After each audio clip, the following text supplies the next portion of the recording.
Hi Danielle, nice to have you on the show. Thanks for joining from, I believe, the Gold Coast, isn't it? Is it Brisbane you're at the moment? That's right. Yeah, Brisbane. Yeah, just very recent, actually. Been in Sydney for the past 9 years, so a nice change of Amazing, scenery.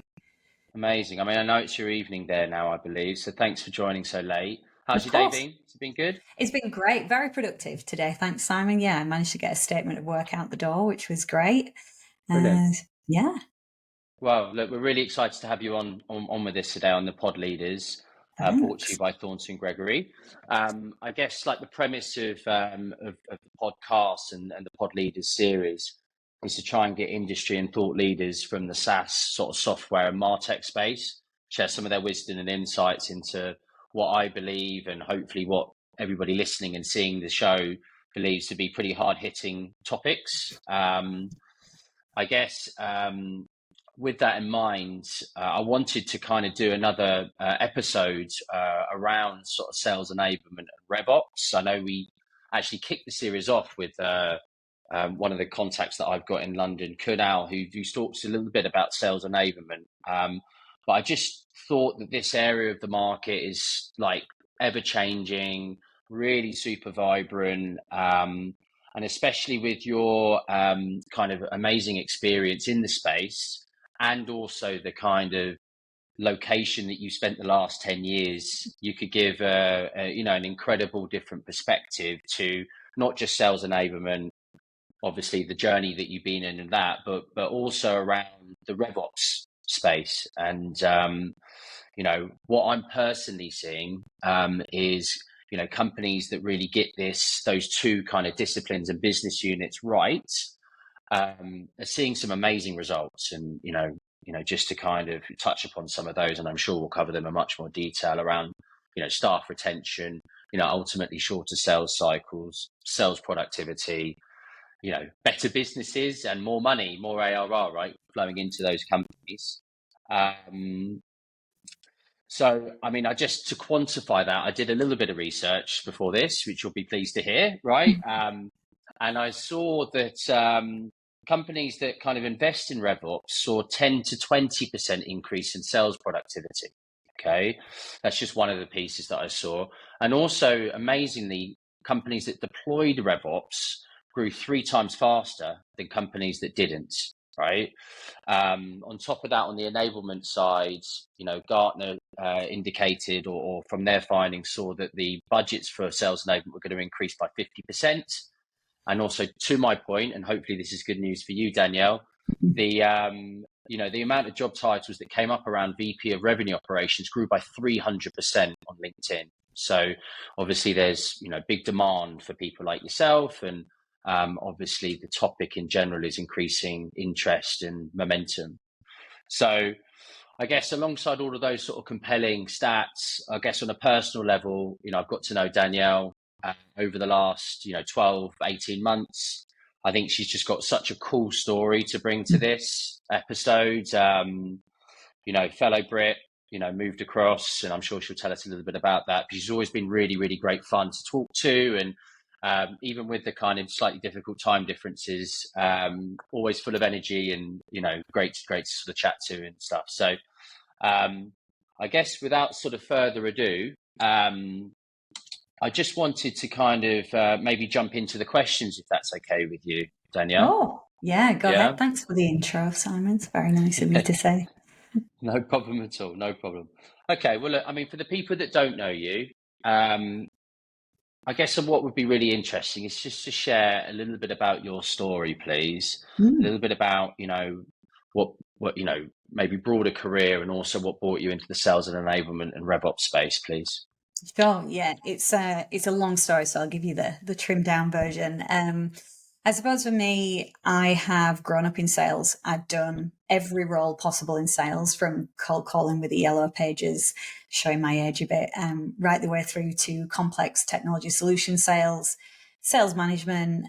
And then I would say over the past kind of 7 to 8 years is really where I've started to hone that craft more in the revenue enablement, revenue operations side of things. I think I've always done it. I think whilst those titles probably didn't exist. I feel like I've just always been one of those salespeople who really enjoy working with tools, practices, repeatable processes, and kind of always the person to go, hey, I tried this, it really worked. Who else wants to give it a go? I'm always the one at the front of the room when I'm training, trying to absorb, because I kind of see salespeople as mechanics, right? We give you all the different tools in the workshop to be able to use, but depending on the deal, you'll utilize different tools, etc., to kind of progress that deal through the sales cycle. So in sales experience, I've done B2C, B2B, as I say, complex technology solution sales. I've worked for great brands such as LinkedIn, Salesforce, and obviously started my own business, Purple Patch, back in 2020. And recently did more of a longer stint in a contracting role with Go1, who's a kind of Australian-based Aussie startup, which has been doing incredibly well globally in its expansion. Yeah, great. I mean, that's really cool. I mean, I think some of that experience, I guess Salesforce.com stuff, just an amazing time to be involved with the business in APAC, I'd imagine. And I think we're going to touch upon that a bit later. But yeah, I guess so much learnings in those experiences, in those environments. So that's really, really cool.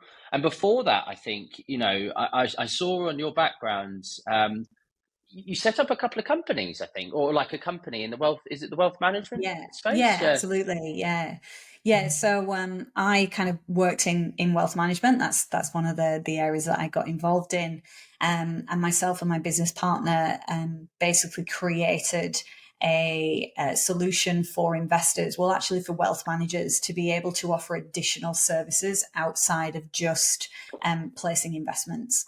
So we developed, when the markets, unfortunately for those that would remember, back in 2007, 2008, when we had the global financial crisis, a lot of people saw their investments drop by significant 40, 50, 70% losses. We developed a solution that basically tracked basic investments. So in the UK, things like investment bonds, unit trusts, pensions, within profit and loss parameters that were actually set by the client. So rather than waiting for your financial advisor to rock up once a year and tell you what your investments are worth there and then, you would have more regular engagement. You would have the ability to kind of act at points where you'd had big increases or even losses to be able to switch and change funds, etc. So that was a journey. That's one for a bottle of wine for sure. But it was definitely me being 25 years old, having zero fear. And yeah, it was an incredible experience and one that I'm incredibly proud of. Yeah. Yeah, that's super cool. I mean, spotting an opportunity and being entrepreneurial, right? Sounds like it's kind of in your DNA a little bit. I like it. Yeah, that's great. 100% commission based. That's where I like to be. And you exited it, I think I saw that. Is that right? Correct. Yeah, Yeah. correct. Yeah. Okay, so Yeah. congratulations. So I Thank guess, you. do you think some of those learnings, I know it's a different industry and stuff, do you think some of those learnings and that confidence set you up quite well? Without a shadow of a doubt, I was thrown into, I was thrown into going down to London and trying to pitch to get integrations with, Funds Fidelity Network as an example, which is a global, for like, why would they want to give me an integration into our technology solution? But whether it was pity or whether it was because it was endearing, I managed to get into situations where I was just pitching to huge global organizations. And yeah, I think it just it made me hone my craft as a salesperson. It made me hone my craft in terms of how I pitched the positioning. It was a roller coaster. Some months we could pay ourselves, some months we couldn't. But it really set me up. And pitching for angel investment again, like it was crazy. It was I don't speak about it much, to be honest, Simon. It's quite interesting that you bring it up, but yeah, when I look back, I kind of go, wow, like, yeah, I don't know if I'd do it now. So it's good that Yeah, I did it in my younger years. yeah, But yeah, certainly, like, just executive presence, really understanding how to run P&Ls, how to build, value narratives. I mean, I wore every hat from, commercial negotiations right the way through to selling and even training. So yeah, it was a big all round, very, very steep learning curve. yeah. I think that's super cool when speaking to people like yourself that's obviously, extremely senior now within what you do, but the story behind it, I think is great. And then you mentioned a little bit about Purple Patch. Yeah, So, I mean, tell us a little bit about that. I mean, maybe about the market context, and then like really interestingly, like why you did it from Salesforce, sure. because clearly that was probably going extremely well, and also just a little bit about the projects would be really Yeah. interesting. Yeah, of course. So, a bit of a personal and professional one as to why I did this. So, back in 2017, unfortunately, my husband was diagnosed with a very rare condition, and we had like 2 years of like a pretty horrendous time, to be honest. And Salesforce were just incredible and incredibly supportive during that time. And touch wood, now he's 99.9% in good health, which was great. But I think if you or anybody listening to this that has been through any health scares or has, people close to them that have, like, it just completely changes your perspective on everything. And you really start to look inwards and go, what am I doing?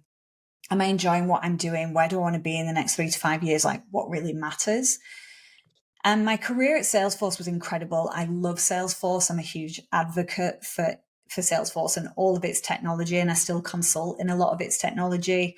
But for me, I kind of felt like I wasn't getting fulfillment out of helping the great get great. Like, Salesforce is great. I saw a huge opportunity with businesses where myself and my colleagues would go out and lift the hood on how we did enablement, right? How we applied rigor to our sales processes and how we tracked metrics, KPIs, and how we really lived what we were selling. And it was just so evident to me that there were so many companies out there that, had CRMs, had sales teams, but were just struggling. And so for me, it was more about, I really like helping the good get great. And I enjoy problem solving and challenges. And so when my husband and I took kind of 3 months to just recoup after his illness, I sat and, really thought about, well, what would that look like? What would that offer be? And I came back and I handed my notice in, and my boss at the time was just incredible. Like, they fought really hard to keep me, which was amazing. But I knew that in 6 months' time, I'd be looking in the rearview mirror again, going, why didn't I do that? And so, yeah, that was the start of Purple Patch. And really, I think just wanting to offer sales enablement as a service to companies that didn't have it or were struggling with optimizing the sales processes. So that's really where it kind of started. And yeah, it started on the 1st of March 2020. So you might have Yeah. thought that was a bad time to go into business, but it was actually a great time. Yeah. I read that blog post that your husband wrote about, I think, Ah, about his illness. I think it was yesterday, and it yeah. was very touching. Obviously a hugely rare condition, but I'm really pleased to hear that he's made almost a full recovery. Yeah, he's Um, great. Thank you. yeah, it sounds dreadful. So just in terms of the Purple Patch, so Purple Patch was born as COVID Yeah. hit, right? It's amazing, actually. I speak to people, and again, you get forced into these situations, and the cream always rises to the top. They say, don't they? Right? Yeah. The Did you just win clients through word of mouth, or like how did you get that kind of momentum with the business in such a I, difficult time? Yeah, so it was really interesting because I actually wanted my offering to be 100% remote, and COVID gave me that. I'm incredibly lucky. I have a great network, and I was all set to do prospecting. I had my CRM set up, I had my sequences set up, I had my proposition, like my pitch deck, I had everything. My network really came through for me, and the amount of recommendations and referrals that came from people that I've worked with, even vendors that we had kind of brought into Salesforce that I'd engaged with in the past, were kind of up, like saying to me, like, we will refer you work. We've got people where we think you'd be really great and a really great fit. And so I was very, very lucky in that sense. But obviously the pitching and the closing was all down to me. Yeah. No, that's great. That's great. Okay. I mean, as I said at the top of the call there, APAC for me is just kind of amazing, diverse, fragmented, crazy place. I've done a bit of recruitment there in Singapore specifically. And that was a challenge with all sorts of different visa stipulations and different things that come with that. I guess what I'm trying to get to here is, with all of that worldly knowledge that you have over spending 10 years in APAC or in Australia, can you give a little bit of insight into any of your sort of guiding principles or ways of working or advice that you give companies when you come in and try and set them up from Australia to sell into the broader APAC region? Sure. Yeah. Well, you're right. First of all, APAC is a market that is indeed like diverse and unparalleled. I think there's a couple of things, like a couple of learnings or observations I would say about companies I've worked with that have really gone into Asia Pacific all guns blazing, is like pick your markets, pick them based on your ideal customer profiles, and don't go all in at once. I've seen companies kind of go across multiple countries and markets and then have to retract. So for me, I think there's some like kind of three guiding principles for selling in these regions. I think the first one is, cultural empathy. Respecting those local cultures is paramount. I actually lived in Kuala Lumpur myself back in 2003, and it was just fascinating, right, to go from being a majority to a minority, and then understanding even small things like you don't point with your index finger, right, you point with your thumb because it's seen as being rude. So I think that cultural empathy then weaves into your messaging and your content and your sales strategies. So that's number one. I think the second would be flexibility in that strategy. So, one size does not fit all in APAC. You have to be open to tailoring your sales and your marketing strategies to each of those distinct characteristics. And that includes like localizing your offering, right? The pricing might be different. The distribution channels might be different. It has to align with those market nuances. And then the third, local partnerships. Like, honestly, I think going into new markets, utilizing local partnerships, distributors, resellers that have expertise, existing relationships with companies on the ground, again, is just a really, really great way to start in some of those markets. And even if it is just a test, right? Test and see if that land and expand model is going to work for you. So that would be my advice based on what I've seen. Partnerships fascinating. We're gearing up to do a really interesting episode on that in itself. In our market, SaaS, MarTech, or whatever you want to put it as, is the I'm seeing companies that utilize that correctly, not just in APAC, but in EMEA and the US. Just they're the ones that are scaling the quickest. Absolutely. You touched upon it there about localization. I did a bit Googling before this, and there's I've got that right? Yeah, 3,000 languages across APAC, right? Yeah. 23 countries. More, it says the bit I read was more than 23 countries, so probably way more than that. So with that in mind, and I can only talk about sales enablement about EMEA really, and maybe global to some respects, way less than that. How do you advise companies about localization with that scale in mind? Yeah, sure. So I have obviously I'm English, so lucky enough to work in the UK and Europe. I've worked for large American organizations and sold into America, as well as obviously in APAC now, and working with reps and companies over here. So it's a really, really great question. From an enablement perspective, a centralized localization hub. So what do I mean by that? I mean, when I build an enablement team, I have a central content creation hub, like a center of excellence, right? So instructional designers, sales copywriters, and graphic designers. The beauty of that is that when you create content, it comes from a centralized hub, but then they can work with particular markets to then massage it based on languages, based on cultural nuances. So I think having that centralized hub for content creation really helps. They're not just kind of people that are just left to kind of do their own thing in their region.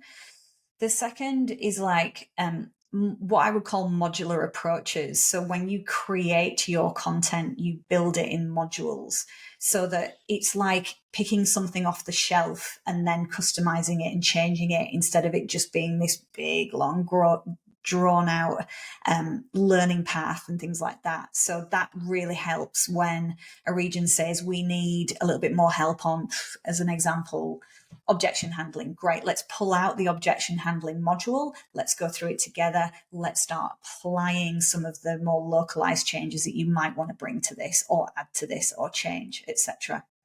It goes without saying, local input and customization is key. So getting the local sales leaders, local sales team, SDRs together, reviewing things together and really learning from them about their specific nuances is ultimately how we're going to build things that A, they're bought into because they've been part of the development process, and B, they love being heard, right? If we're producing things that they've contributed to that maps to what they need and want, they're going to use it, right? There's no point building things that aren't going to get used. Then continuous feedback loops, and also if you can, and I know this is like a bit of a tough one, but if you can hire enablement within that region, country, market, it will serve you massively. And I know this is really hard, right? Because budget constraints, but people want to hear from and learn from someone that looks like me, sounds like me, is from where I'm from, and gets my market. Like, so that really is going to help massively. But I get budget constraints and headcount constraints can't always offer you that. Mm.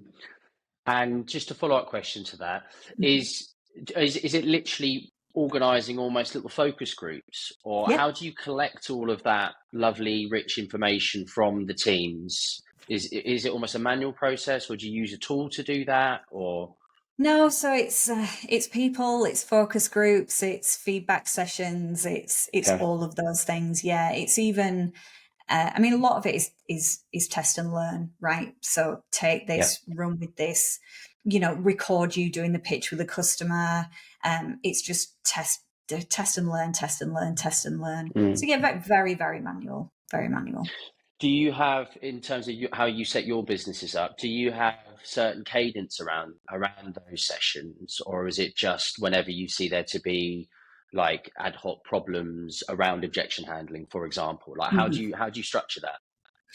So there's a couple of ways that I do that. So we have intake for, like, everybody wants everything and they want it yesterday, right? That's Yeah. just the nature of it. So basically what I usually do is if I have regional enablement leads, then they're the ones on the ground speaking with their stakeholders all the time, right? Gathering, what do you need? What are you looking for? Obviously that collaboration with revenue operations as well, because we want the data, like where's the bottlenecks? Where are we seeing challenges? The observations on the ground and what the data tells us can often be quite different or the same. So it validates. So often what I've done is I've stood up almost like request forms. They can be filled in either by the individual or by the enablement manager on their behalf or the RevOps leader on their behalf. And basically we take all of those requests and we review them in the team meetings every week. I've always been a fan of OKRs. So what we usually do is kind of, the month before the end of the quarter, lock in what we're committing to, whether that is content creation, training delivery, et cetera, et cetera. So that's really how we kind of take from the field. And it's a fair process. I think when people can submit themselves what they want, see how you've prioritized it, and then read back, this is what we've agreed to for the quarter. It's actually like a really nice process. And it also gives us the chance to stress test it with data and also to offer other recommendations, right? You might think that's training. We don't think it's training. We think it's blah. So, we kind of can come to a conclusion together. Does that answer your question? Yeah, it does. No, it absolutely does. Good. Okay. And then RevOps and sales enablement, as I said at the top again, like super dynamic, changing. People seem to be approaching it in all sorts different ways and varying degrees of success. How have you personally seen both those topics kind of evolve over the I guess, over the 8 to 10 years that you've been sort of directly in the space? Yeah, so I've witnessed a significant shift in the roles of revenue operations and sales enablement. Like initially, the functions were almost seen as supportive, but now they're really recognized as, strategic pillars really driving that revenue growth. Um, RevOps has kind of evolved from being this kind of really data centric to more of this holistic orchestrator of cross functional collaboration. So if you think originally we just had sales ops, right? But now we've got marketing operations, sales operations, customer operations, even partner operations. So that's the reason it's now turned into revenue operations, because it's the end-to-end operations of the customer lifecycle. While sales enablement has kind of transcended from it's just sales training to this really dynamic alignment across content, tools, and training to all customer facing teams. So just like RevOps have gone marketing, sales, customer, partner, enablement has gone marketing, sales, customer, partner as well. So their audience has almost grown too. And I think just that collaboration between the different stakeholder teams as well, and being that funnel, right? Because everybody wants a piece of the field. Everybody wants to, we've got to train them on this. We need to tell them about that. Enablement and RevOps need to be that funnel that goes, all the comms, all the training comes through us, and we shield the field from the noise, because that can be really distracting. I see some companies separate and have respective leaders on so one, say, VP, hypothetically VP of or SVP of RevOps, and one SVP of sales enablement. Do you have an opinion on whether or not they should be structured like that, or you should have one leader? Like, what's your kind of view on that? It's a great question. I've worked in both, so I've been a peer to a revenue operations leader, and most recently I took on like that expanded role across the entire revenue operations and enablement. I think like as long as the two peers work incredibly close together, then it works. It does work. I think the visibility of having the one leader across the two functions is more impactful, because you can almost see what's coming down the track and connect the dots between the bottlenecks, the system changes, etc., and how we need to then engage the enablement team. Because a lot of the time the enablement team is just at the end of the packing line, right? It's like, we need this, and it's last minute.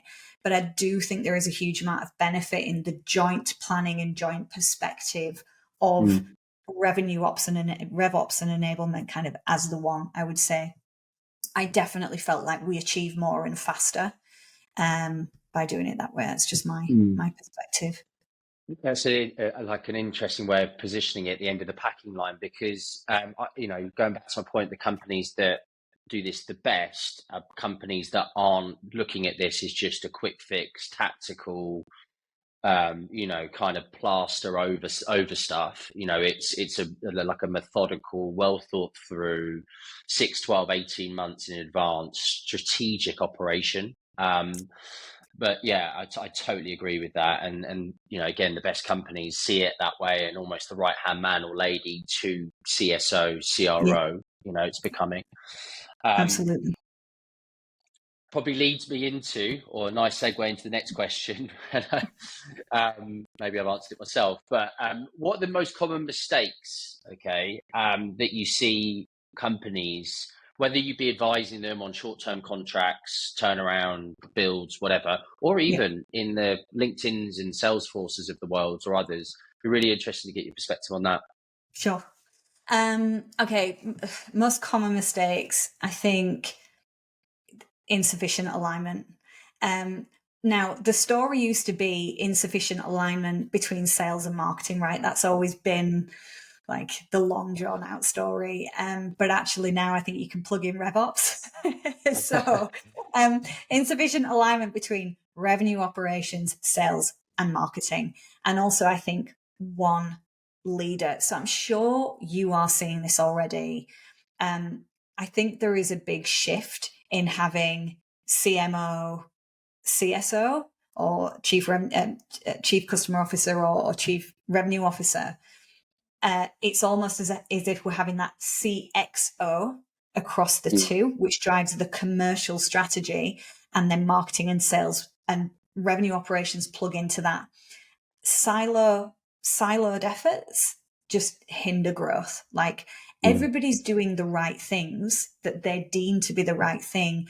It's just not being done in alignment. And that's when things slow down and frustrations start to happen. So that's one of the first things that I kind of see. The other mistake is massive. It's just overloading the functions with tools and technology without clear tech stack goals. And this I see a lot, particularly with startups. They've got money. They might have been through Series C, Series D, Series E. And it's like, great, we're going to get all the best of breed technology. And we've had our people complaining. But then there isn't enough thought process into the evaluation process, what tools you want to bring in, when, why, and the overlap of that tech stack. Because as you and I both know, there are incredible tools out there, but the overlap of features and functionality is just becoming more and more, and it's really hard to navigate. So that's another one, a massive one that I see. And obviously, just successful implementation of the tech stack is rare. Yeah.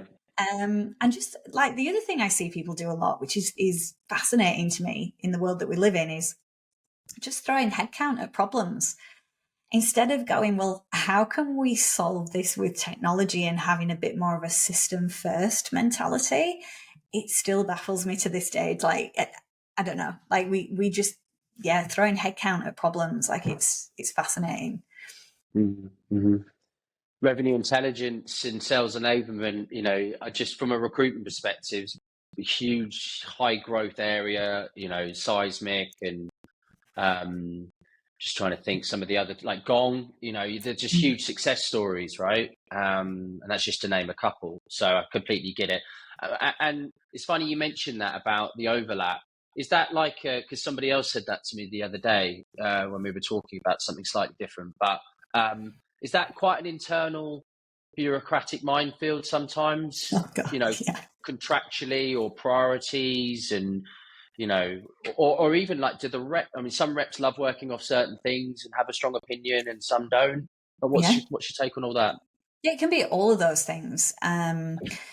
People come into an organization, they have a preference for technology that they've used before because they know it, understand it, and have seen success. It can be, again, when the original kind of valuation was done, they perhaps didn't consult with all of the different audiences that would be utilizing the technology to ensure that the technology did what they needed it to do, was built to do what they needed it to do, and therefore they go, well, this isn't working for me. I want a game site, as an example, or whereas you could have solved that had you have been really thoughtful about what you need. And people here, I say this all the time, so people that know me would know, what do you need? What would you like? What do you need? What do you want? And what would you like? Focus on the need first. What do we like? What's the MVP? What do we need it to do so that we can do business and do it well? Then what do we want? So what's the next level? How do we start to enhance and grow? And then what would we like future state? But start with the need. I think, and also technology companies are just great at wowing you with the bells and whistles, and we get a little bit like magpies, and we like the shiny things. Yeah. Within your consulting stuff that you did with Purple Patch, was that quite that kind of foresight and that strategic advice about tech stack? Was that quite a big part of some of those projects? Because it sounds like a hugely important decision to get right. Way more than I thought it was going to be, Simon, quite honestly. When I set out with Purple Patch, I had a really strong idea about the proposition, what I thought people would want.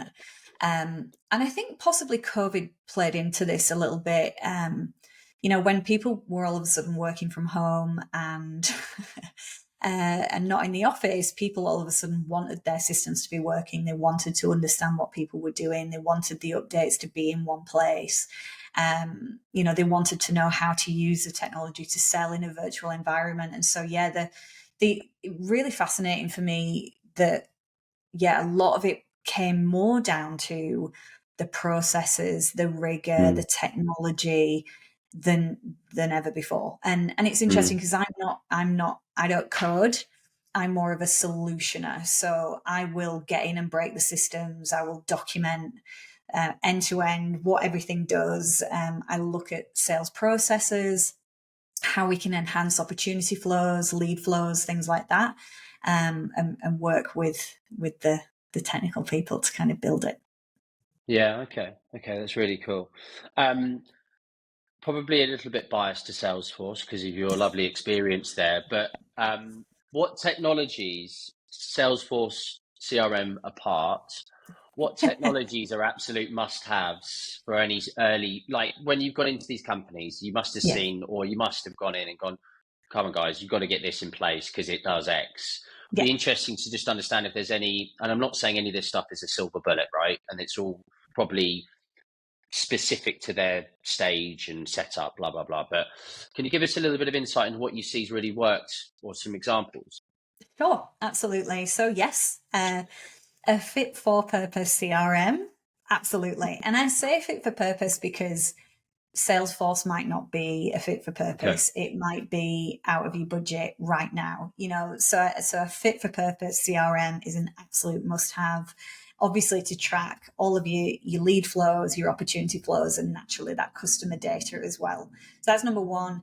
Number two, you've got to have great data enrichment tools or platforms, just so that you've got that company and contact data and you're keeping your data as enriched and fresh as possible. Because your salespeople, the first thing your salespeople are going to complain about is, I don't have great data. I can't reach out to as many people as I would like because it's time consuming to find emails, telephone numbers, blah, blah, blah, blah.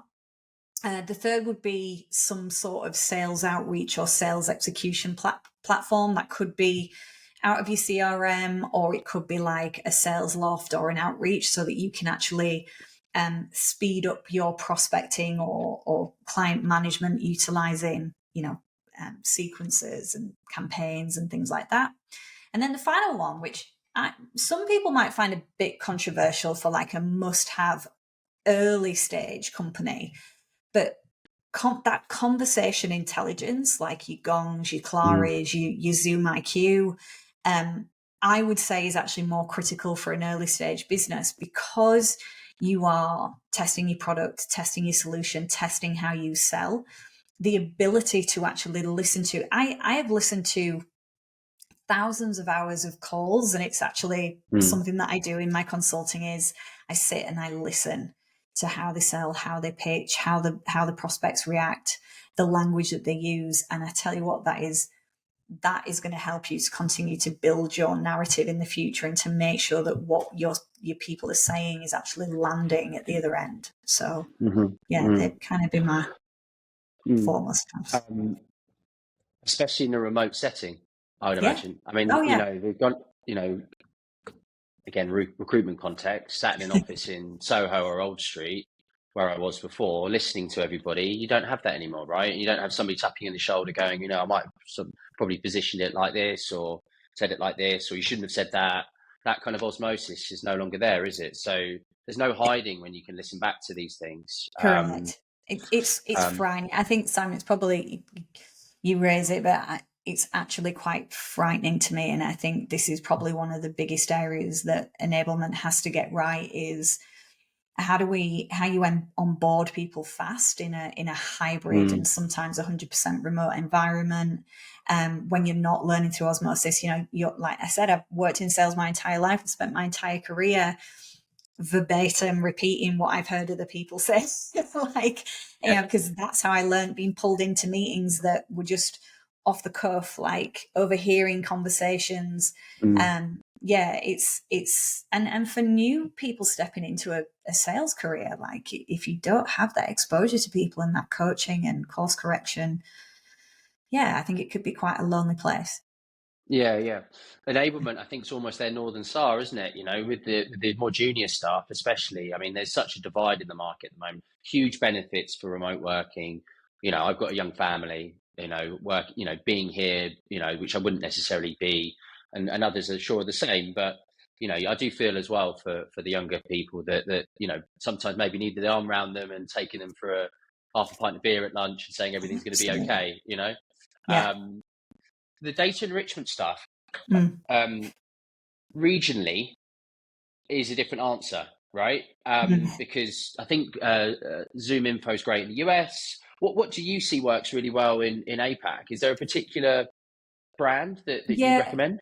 Yeah, it's so you're right. When you do the evaluation across your data enrichment tools, you really, again, as part of the evaluation, need to be testing that data in the different regions, Mm. markets, countries. So yeah, the last time that we did this was at Go One, and yeah, you're right. Zoom Info came out as best for the US. Cognizant Mm. actually came out better for EMEA and APAC. So Okay. it's not ideal because you want ideally one vendor. That's where you're going to get your better negotiation power. But what's the point of having it if it's not gonna give you what you need? Hey. Two contracts. Mm. No, I believe that's sort of consistent with what I've heard as well, which is interesting in itself. Cognizant have grown hugely, haven't they, over the last few years They because of have. that. Um, So in terms of metrics, so Yeah. there's a bit of an ongoing. I know obviously we're trying to relate this back to revenue impact and revenue and people are watching their bottom lines. But what's your kind of take on what metrics should be tracked within the disciplines that you look after? Sure. Um, so tracking the right metrics is crucial, absolutely crucial, but it can also be really hard. Mm. So often when I work with customers, I hear the data's crap. My report says this, their report says that. So data can be really, really hard as well. And so if I strip things back, like if all I get is people tell me the data's wrong, you're never going to move forward, right? Ever, because everyone's just going to use that as the excuse. And just coming back to the RevOps piece, this is where you need marketing ops, sales ops, customer ops, all under one roof. Because if not, marketing's got their lovely little report over here and sales got their report over here and they don't match up. And really you need revenue operations to be the unbiased, like sit on the fence and go, this is what the data is telling us. So when I go into organizations and data is hard, it's really about restacking your data hierarchy. It's about going through a process of what you're tracking and actually documenting the entire like index for what things mean. Because the amount of times I've seen people think that ARR this and ARR that are different. So, and then understanding like at every single layer of the business, what do they need to know to do their job? That's right the way from the board right the way down to the frontline sales, customer success, SDR, and kind of going, right now we build from there, right? And we determine our data hierarchy, our data structures, and then you draw your reports from there. So baselining your reports, baselining the filters that you apply, and making sure that reports are only generated from the base plate of reports means you're going to get consistency. That's like number one for me is before we even start talking about what we track, it's how we Mm. track. Uh-huh. Then that moves on to the what we track. So like I said, really determining what people need to know and kind of going, it's painful, right? It's going, you only use these reports for 6 months, right? That's Mhm. it. You don't create your own. You don't like, this is all we look at and we're all looking at the same thing. And if the data's wrong, you have to go and tell whoever's put it in wrong to fix it. So it's a bit of a painful process, but once you've done that, then you can go, we'll review it after the 6 months, and then we'll start to take requests on different cuts of the data, right? So now I'd like to advance and look at the data from this perspective. Great. Yep, we can start to do that. But I think revenue operations should own the dashboards, the reporting, the hierarchy and the structure to make sure that everybody is singing off the same hymn sheet. So that, and then it's just the basics, Simon, right? It's leading indicators, lagging indicators, all the things that we essentially should be looking at, right? It's not rocket science. In terms of an enablement standpoint, this is, again, enablement's really hard, really, really hard. For me, like there's the really obvious things, right? Onboarding and ramp times, really obvious. Several different ways in which you can measure that. But for me, it's time too, right? How long is it taking our people to start prospecting, book their first meeting, like run their first demo, hit their quota? So that's all basic. Everybody kind of knows and does that. But then there's enablement BAU, and then there's enablement that's trying to fix a problem. So enablement BAU is, we're rolling out a system change. We've got a new product release. We're releasing new pricing and packaging. Like, that's BAU enablement. So for me, that's content engagement, training completion rates, evaluation scores, blah, blah, blah, right? Pretty standard stuff. Enablement that is done to drive particular outcomes or to drive particular behaviors, that's where I actually focus more importance on the tracking. And again, what are the leading indicators? So are we trying to impact the number of meetings booked? Are we trying to impact the number of ops created? Are we trying to impact the sales stage conversion rates? Like, what is it that we're actually trying to impact, looking at the leading indicators? But there is a lag with enablement, right? These things do not automatically change overnight. So then you need to be switching and looking at your lagging indicators to go, okay, is it changing over time? Are our opt-to-win rates going up since we did this? Do we have shorter sales cycles since we did that? Have we improved our quota attainment? And I think, just to kind of blow all that up as well, often a business is doing multiple strategies to change that one thing, right? So if I want to measure, I don't know, like greater ARPA, right? Better average deal sizes. There's actually other things that it's not just enablement, right? You might be doing things like changing your pricing and packaging, including new solutions or products in your packages. So it's almost, there's often accumulation of things as well that are impacting those. It's really hard to go like, just enablement impacted that. So it's extremely broad, right? In terms of that. So that in terms of that, it's not like it's multi-threaded really to get this right. Yeah. Correct. Both tactical, strategic, consistency, like you talked about. Yeah. And do you feel like your peers, do you feel sometimes they struggle to stand by the impact that they are creating? Do you think that's a difficult thing for them to be able to say, I did that? Is that a consistent theme, do you think? Again, yes and no. Like, I think if you've determined what you're going to measure in, you can see it moving, and you can all see it moving in the right direction. I think you can all lay stake and lay claim to that, right? We all agreed that this was something we wanted to move the needle on, and we've all applied our efforts to do that. I think sometimes it's just, we live in a world where people want things done. They want it done now, and they want the results right now. And sometimes I just think patience and things change in increments, not always overnight. So it's having the leadership that are on board with the journey, right? Yeah. Again, a little bit maybe like partnerships, when it's a mid to long term kind of force magnifier, if you will. It's not a quick fix. Yeah, okay, totally get it. Yeah, absolutely. Okay, cool. I don't know a huge amount about the Aussie tech scene, right? But I guess for our viewers and listeners, and also I know you're on a global level, so I know I keep indicating about regional stuff, but on a global level, what kind of cool stuff are you in topics and things are you seeing coming out the space? Like what's really kind of sexy from what you can see from your peers and the conversations you're having? Yeah, I would say the convergence of AI and sales enablement, I think, is fascinating. Chat GPT within tools, within CRMs, like I am not scared of that whatsoever. I know a lot of people like, oh, they're doing our salespeople out of a job. Whereas I'm like, actually, no.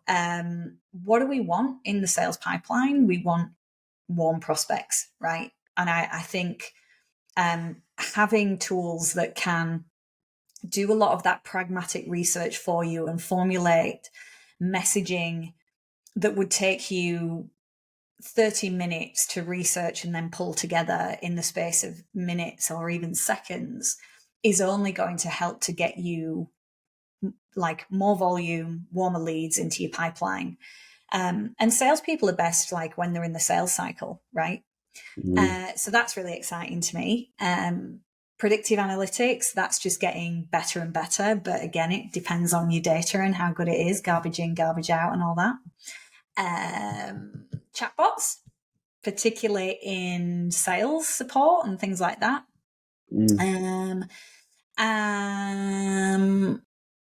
Oh, we were talking about it earlier, actually, but that whole piece around remote readiness and virtual selling, like massive, still massive, because even if you're pulling people back to the office, even if you are stipulating in the office full time or even hybrid, that's not a guarantee that your prospects or your customers have got that same philosophy. So I think the Nirvana days of all of your key decision makers in one room at one time, not going to happen. Not going to happen. So I'm still, and again, that readiness and that onboarding and how do you give people what they need to be successful. Yeah, I think it's big. Yeah. I can't believe it's been 51 minutes since the first time you mentioned AI. or Yeah, chat and I'm or super, chat GPT. and nobody, you know what? Nobody's an expert in this stuff yet. Yeah. I, at the moment, am really trying to upskill myself because this is going to Yeah. move. It's going to move at pace. And I think everyone's going to tell you that their tool or thing does that right now, but it's still very experimental. And so nobody's an expert in this yet. I do anticipate that it's going to become big and pretty fast, but yeah, no one's an expert Yeah. yet, just yet. I think it's hugely exciting. I think the maybe it's my connections on or my network on LinkedIn, but my feed like every other day new product release with this sort of bedded into the or baked into the platform with different use cases around that. So there's clearly demand from customer base, but yeah, I think you're right. It's actually how that's implemented on the longer term or mid-term product roadmap. Yeah, nobody knows. So we'll see. I think from a recruitment standpoint, you're right. And maybe also from an outbound sort of SDR perspective, I am seeing or speaking to people that are seeing some great results in terms of volume and quality. But yeah, I mean, that's probably an episode in itself. Yeah, absolutely. And I think the quality piece is key, Yeah. right? Like it's, yeah, I think it's super exciting. I guess there's a kind of, experience profile in the space, mentor, advisor, right? To I'm sure many, given your network and experience. For somebody new getting into RevOps or sales enablement, or even just software in general, would you point them to any sort of groups or communities or learnings that you think could really help them sort of accelerate their kind of journey? Yeah, definitely. I think again, if you really think about sales enablement and RevOps, it's still relatively new, right? Like probably I would say enablement maybe the past 8 years, 9 years now. But there are some really, really great communities, the Sales Enablement Society, I think it's the RevOps Co-op, which I really, really like, which I'm kind of part of as well, and the Revenue Collective. But For me, I have just like, whenever I start a role, I reach out to people in my network, randoms on LinkedIn, and go like, I just want to build my own little community of people that I can Yep. like just chat to for half an hour or an hour. We're all solving the same problems, right? Like, it doesn't matter what company we're in, we're all solving the same problems. And so I just really like building a bit of a network of people that I can pick up the phone to, have a conversation with, bounce ideas off, that often you don't get when you're in an organization in particular, because you feel like you're kind of isolated and you're on an island and you have to figure it out yourself. So personally for me, that's always worked. Stay close to research papers, insights. You reference Gartner. I love Gartner. I love CSO insights. I'm always looking for kind of latest benchmark information. Training that's not directly related to your role. And I'll give you an example. I naturally, in what I do, right, I do a lot of presenting, training, exec presentations. And only 3 weeks ago, I went and did a TV and radio presenting course at the Australian TV and film and radio school. And it was fabulous, right? Like, just working on voice technique, working on presentation skills, all that kind of stuff. Like, it doesn't have to always be directly related to your role, but related to the things that you almost do in that role. Would be my advice. Like, even stuff like improv I know has been really great for people that I know who are possibly a little bit more introverted and less kind of think on your feet kind of people. Yeah, like, I think that's really good. Yeah. And then books. I mean, I enjoy a good book. I only really get to read when I'm on holiday, but there's great books such as Sales Enablement, which is by Tamara Shenek, I think is how you pronounce it. But actually, my most recent one, because I knew it was coming on here, was this one, which is Revenue Operations. Yes, I'm a geek. Yes, I still write things down and highlight things. And this is actually really funny. This is bleached from the sun, because I was reading this in Thailand. It's completely bleached. And Mark Havercroft, who's one of the CROs that I was working with, I was like taking pictures of the book and messaging him, and he's like, "Can you just stop?" But this book was fascinating. This one was, I think, really great to see how revenue operations are changing, the structure of revenue operations are changing, how technology is coming to the forefront. So, that is a wicked book. I would highly recommend.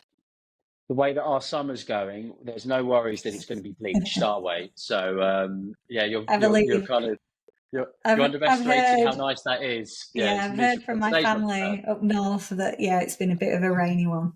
It's been a wet one. It's been a wet one. Okay, great. Well, look, I mean, there's loads in there. I guess, look, from your own personal perspective, I know you were involved with Go One with a fairly long engagement there. Kind of what's next for you, and like ultimately it's all about growing your network, right? And hopefully people have got some really good value on this, but how can people kind of get in touch with you moving forward? Well, hopefully you're going to put all my contact details on here, but I welcome any connection requests. Send me an email, drop me an email. I love growing my network, and again, particularly working with people in the space, learning from each other, sharing. I'd absolutely welcome people to reach out for sure. Obviously, I love working with companies and teams, anything RevOps or enablement focused. They can be one-off engagements, longer-term strategies. I shared with you that my husband and I are moving back to Europe at the beginning of next year, which is pretty exciting. And so, I welcome the opportunity to work possibly even for another company coming back in my kind of next phase and growth in my own career. So, yeah. So you heard it here first, guys. So, get in touch, companies that are, looking for global, European and US, I guess, as well. It's important to mention. Sure. I think, have you made any plans on where you're going to move back to yet, or is that still up in the air? Still a little bit up in the air. Obviously, being English, I'll be spending a lot more time in the UK.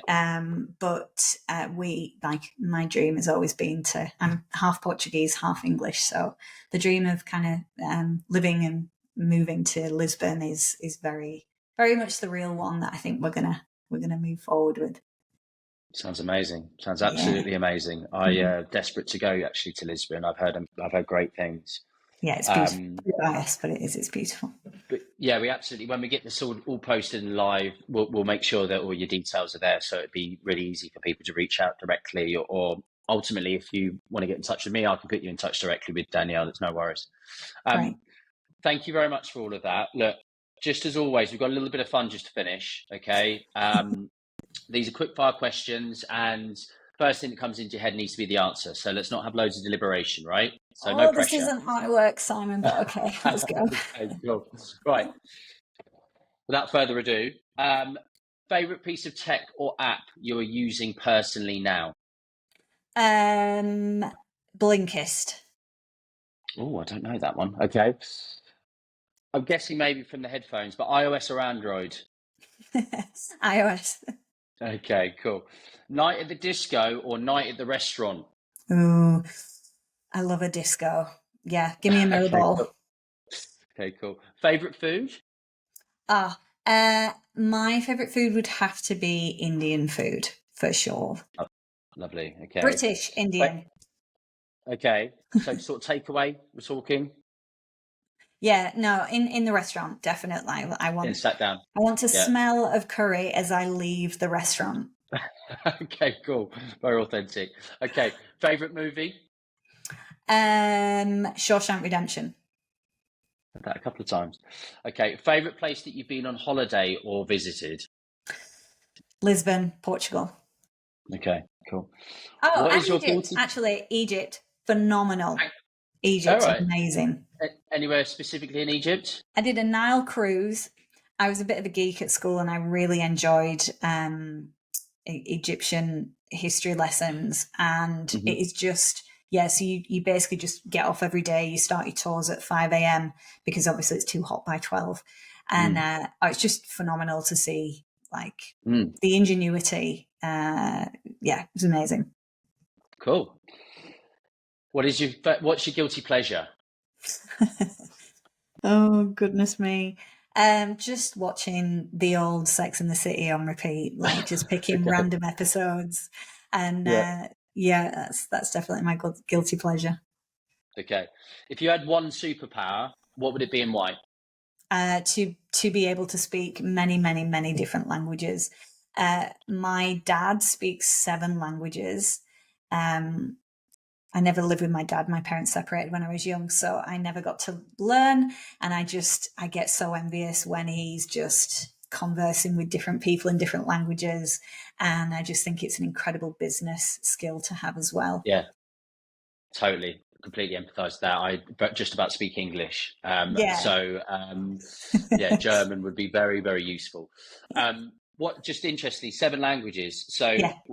put you on the spot. What are those languages that you speak? So English, French, Spanish, Portuguese, German, Danish. There's one Italian. Wow. Okay. Amazing. Amazing. Amazing. Incredible. I Okay. think it Last was question. driven by his love of women and being able to chat up women in many different languages. Hence why him and my mother aren't together anymore. Okay. Okay. Fair enough. Fair enough. Okay. Right. Okay. In terms of last question, last but not least. So, look, God forbid, obviously, I know, health and safety is ultimate, the most important thing. But your house is burning down. Okay, Mm, right? You've mm, got one personal item you're able to salvage. What is it mm, and why? mm. Um, One personal item. I think it'd just be my phone, right? Everything's on there. Like Yeah. everything. Yeah. Or phones, isn't it? Unfortunately, Yeah, sometimes people have that's a multiples. really terrible answer, but I think that's what it would be, because I couldn't pick up my vinyl collection. I mean, that's incredibly important to me, but they're heavy. Yeah. So yeah, I think it'd just be my phone, because then I could sort my life out afterwards. Right, thanks very much, Daniel. That was amazing stuff there. Like, so much sort of insight and knowledge just from your career. I really hope that our listeners and viewers got some great value out of that. Hopefully, you enjoyed it too. I did. It's Okay. been great. Okay, great. So, look, I mean, for the listeners, when we get this sort of live, we'll make sure that Danielle's email address is embedded within the post. But if you want to get in touch with me directly, I can plug you in. Danielle and I are in touch. I've done, for over the past X amount of months. So, I'll be happy to point you in her direction. And Danielle, when you do make the move, I'm not quite sure I've got any clients yet in Lisbon, but I can work on that. But when you're in London or close by, give us a shout and we'll grab a beer or a glass of wine or a bite to eat. It'd be really nice to meet you in person. I would love that, Simon. Absolutely. And yeah, I'll be in the UK a lot more, so it'd be great. Great stuff. Okay, well, look, thanks very much, and we'll speak soon then. Yep. Take care. See you later. Bye-bye. Bye.